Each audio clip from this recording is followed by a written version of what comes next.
Welcome back to The Explainer. I am absolutely thrilled you're here today because we're looking at something that is a total paradigm shift. If you've ever felt, just completely bogged down by mountains of static legal paperwork, endless red lines, and filing cabinets stuffed with dead text, well, get ready to completely flip your perspective. Today, we're diving into the framework of computational legal ease. And this framework teaches us to look at the law not as dead trees in ink, but as a dynamic computational system. Basically, we're going to learn how to view systems and software design exactly like a grand musical score. You orchestrate your verses, choruses, and loops meticulously beforehand, and then you just hit play and watch the execution run. Okay, let's dive into this. We've got 6 movements in our upcoming symphony today: composing the legal score, roots of legal engineering, instructions versus data, verses, choruses, and loops, text as a universal interface, and finally, hitting play on tomorrow. Movement 1, composing the legal score or shifting the legal mindset. To really grasp computational law, we have to totally toss out that old-school view of legal documents as static, passive records. We need to shift into what the curriculum calls a calculus mindset. So what does that actually look like?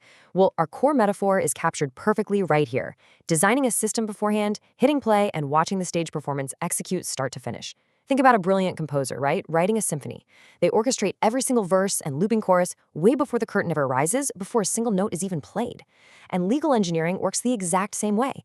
You're designing the logic and the mechanics of an agreement completely upfront. You anticipate every variable so the execution just runs entirely automatically. So the crucial point here is how this maps directly to concepts we already know. In traditional law, we're constantly talking about performance, right? Parties fulfilling their agreed-upon contractual obligations. Well, in computer science, the direct equivalent to that is a runtime. That's the active execution of programmed instructions. When we build computational law, we are literally building automated performances. Think of a digital escrow, for example.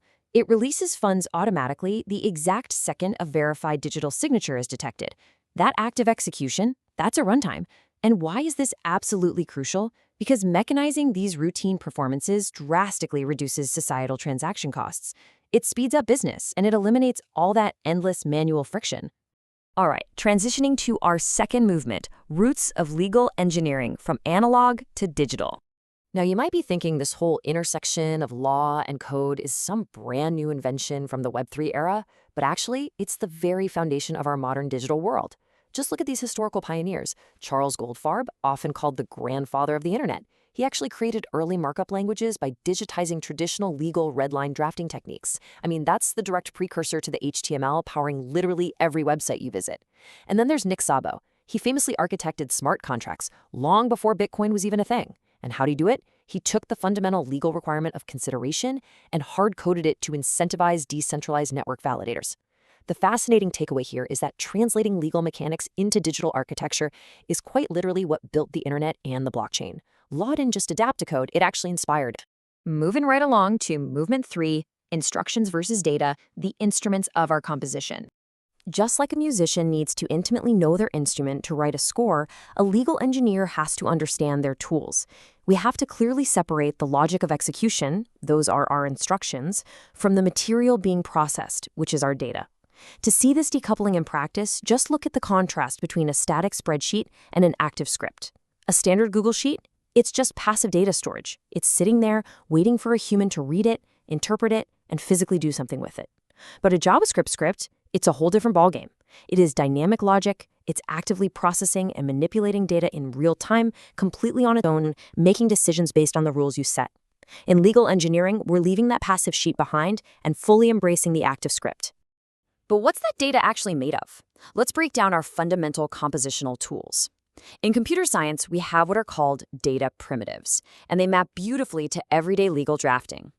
For instance, strings of text characters, those are just your legal names, addresses, and standard prose paragraphs.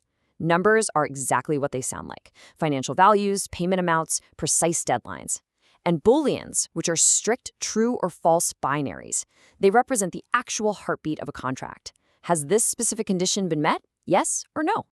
Now, what's really interesting about this slide is the massive grammatical hurdle lawyers face when transitioning to code. In English, we naturally read from left to right. But in programming, you have to clearly distinguish between checking for equality and creating an association. Equality is just checking if two things are exactly the same. But association, or assignment, that means assigning a specific value to define a variable. Imagine setting a purchase price to $500. In code, you actually read that logic backwards from right to left. The $500 value on the right gets funneled into the purchase price container over on the left. Getting your head around this right-to-left assignment is a real game changer for computational literacy. Which brings us to movement 4, verses, choruses, and loops. Arranging the logic. So, we've got our instruments and our data primitives. Now, let's arrange the music. This is where standard legal clauses transform into the verses and choruses of our software score. And this brilliantly illustrates how that translation actually happens. You start with a dense, standard legal clause. Then, you meticulously break it apart into its specific subclause conditions. Finally, that broken down clause transforms into nested Boolean logic execution.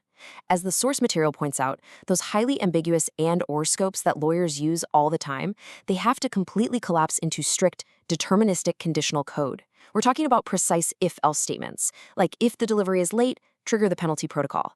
Else, release the full payment. The machine needs to know exactly what to do when a condition is triggered, with zero human interpretation. And then we have repetition. In traditional legal prose, repetition is almost never made explicit. You might see a phrase like, for each employee, but you don't naturally think in continuous loops. Computationally, though, we use for loops. You simply identify a recurring requirement, establish its parameters, and automate the whole shebang. Just like looping a super catchy chorus in a pop song, you can automate recurring administrative and transactional processes so they run flawlessly, over and over again. When you assemble these logical verses and choruses, you end up with something incredibly powerful: contract chaining. This is where contracts start to behave exactly like modular software dependencies. If a prerequisite contract breaks, the entire downstream permission chain just collapses. Imagine a background check module in a hiring sequence fails. The subsequent employment contract module instantly locks down and refuses to execute. It's this automated domino effect of enforcement, and it requires absolutely no human intervention. Let's move to our fifth movement, text as a universal interface, the grand symphony. So what's the overarching design principle that makes this grand legal symphony future-proof? Well, the answer takes us all the way back to the 1980s Unix philosophy. Write programs that do one thing well and communicate via simple text streams. Text is the ultimate universal interface. No matter how crazy sophisticated technology gets, from machine to machine, it all just boils down to plain text streams. Because plain text is so lightweight and readable by pretty much any system, this modular approach is the rock-solid foundation for building modern AI chatbots and clean, structured legal records today. Basically, if you design your systems with simple text pipelines, your legal tools will never become obsolete. And at the most fundamental, unopinionated level of these text streams, we have pointers. A pointer is literally just a variable that stores the exact memory address of another variable. You can think of it like hyper-efficient legal cross-reference or hyperlink. Instead of duplicating a massive, incredibly dense clause over and over again throughout a document, you just go to a data point and it simply points the machine to where it needs to go next to find that information. It is just an incredibly elegant way of routing information and driving the entire system forward. And finally, movement 6, hitting play on tomorrow, the macro evolution of law. All of these individual instruments, loops, and pointers, they build into this final movement. We really need to zoom out and look at the macro evolution of the legal career itself. The source material uses this brilliant transportation metaphor to track this evolution across 3 distinct stages. First, we had direct law. Think of that as the 19th and 20th century horse and buggy era of traditional analog lawyering. Right now, we're shifting into mechanized law, the cars era. This introduces hyperspeed through software, but it requires completely new regulatory guardrails, negligence torts and seatbelt laws, so to speak. But the future? The future is automated law. The Waymo era of autonomous, self-executing systems where legal logic just drives itself entirely in the background. Standard transactional work is inevitably going to be taken over by automated execution, which brings us to the ultimate question for you. As legal deliverables evolve directly into automated software, what's your path going to be? Will you stick to traditional, paper-based lawyering, or will you develop that calculus mindset, learn to compose the computational score, and become a master legal engineer orchestrating the future? The curtain is rising, the instruments are tuned, and the choice is yours. Thanks so much for joining me on this explainer, and keep learning.